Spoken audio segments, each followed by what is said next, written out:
To thank all of you, so I'm going to do it up front here, but I'll still get around to every single table. I want to tell you, coming into this night, my wife, my lovely wife of 42 years, said, you're going to be speaking at this. And I said, okay, great. That won't be a problem. She goes, are you going to write a speech? I go, no. I said, it's all right here. And she goes, what's your Google password? I said, I'm not really sure. Logan says, hey Dad, this is what you do on the Senate floor. You just get up and talk. So I'm kind of standing here going, do I listen to my wife and read a speech? Or do I listen to Logan and just wing it? Sorry, honey. I love you. But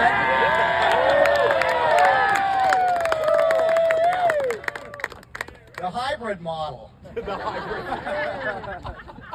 It's called notes, little bullet points.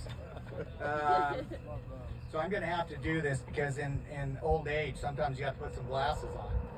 First of all, Logan, this is kind of a life story I'd like to talk about Logan from the time he came into the world.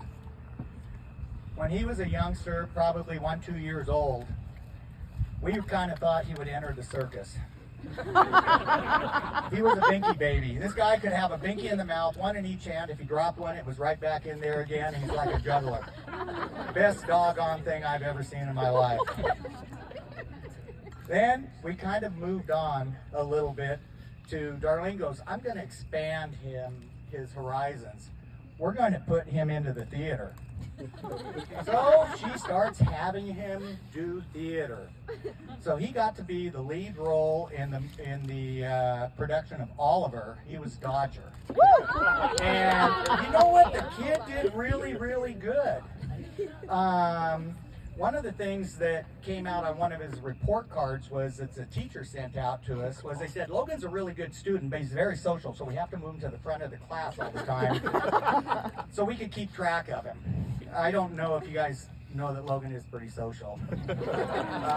So we're working our way through school. So then after the theater part, he heads on to do, Darlene goes, hey, let's do some speech contests. So then he starts doing speech contests.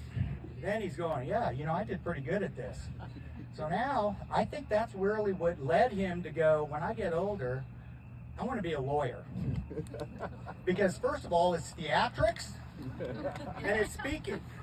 Or is that a politician? I'm not really sure.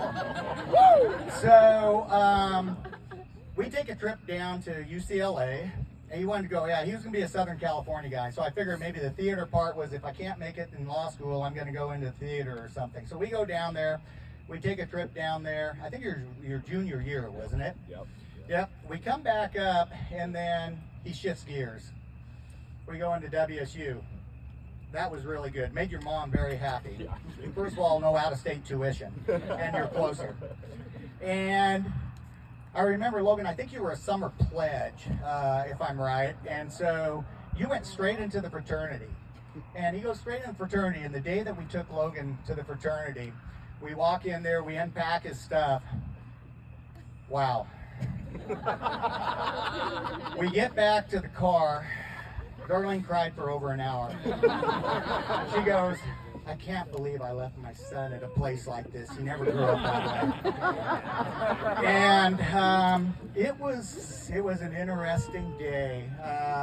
The tears ended and a bond ship began. Like I said, Logan was social, so the first thing he wanted to do was bring his entire pledge class to our place for Pledge Week. There you are, you guys. You find out cause. I know that, yes. So I had to clean out my shop, get 30 beds out there. Oh my God. And so we're going to host a pledge class for a weekend. Some of these kids have never shot a shotgun before, but we did well.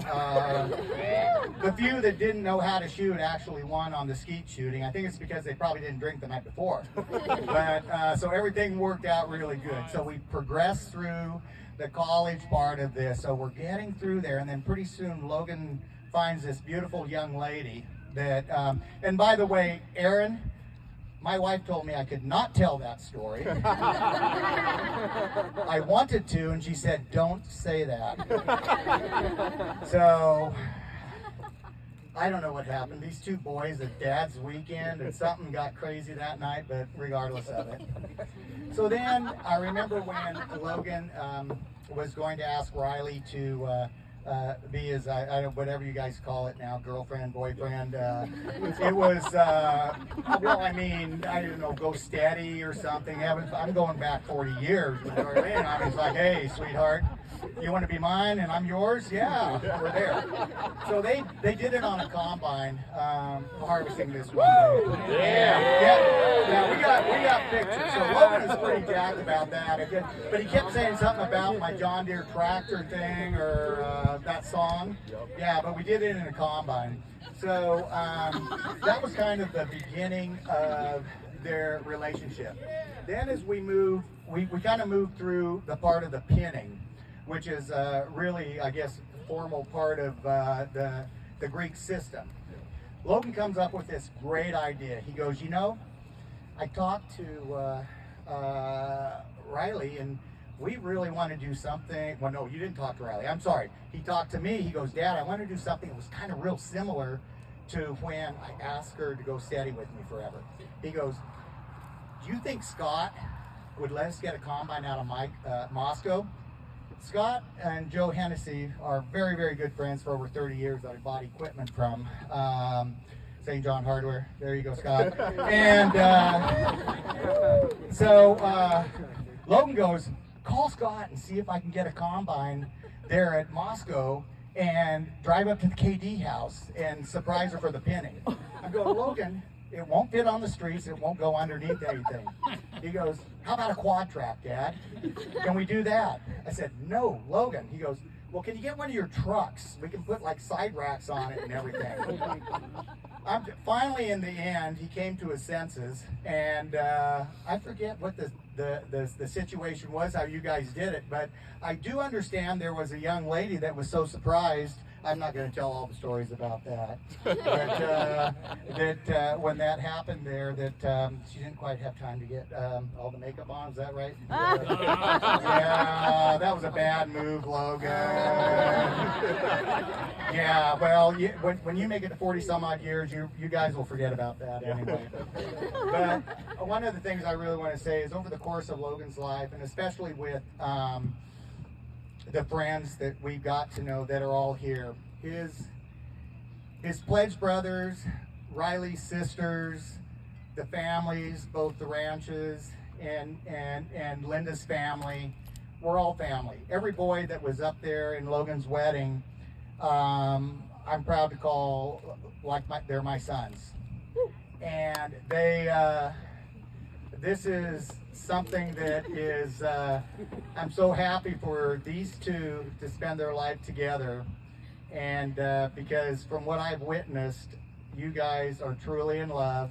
And Riley, I will say this to you.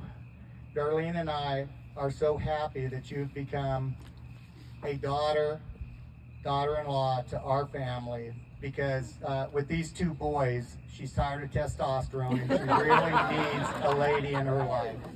So, again, folks, thank you so much for coming. And Darlene said I had to keep it short, but let's have a toast for the party.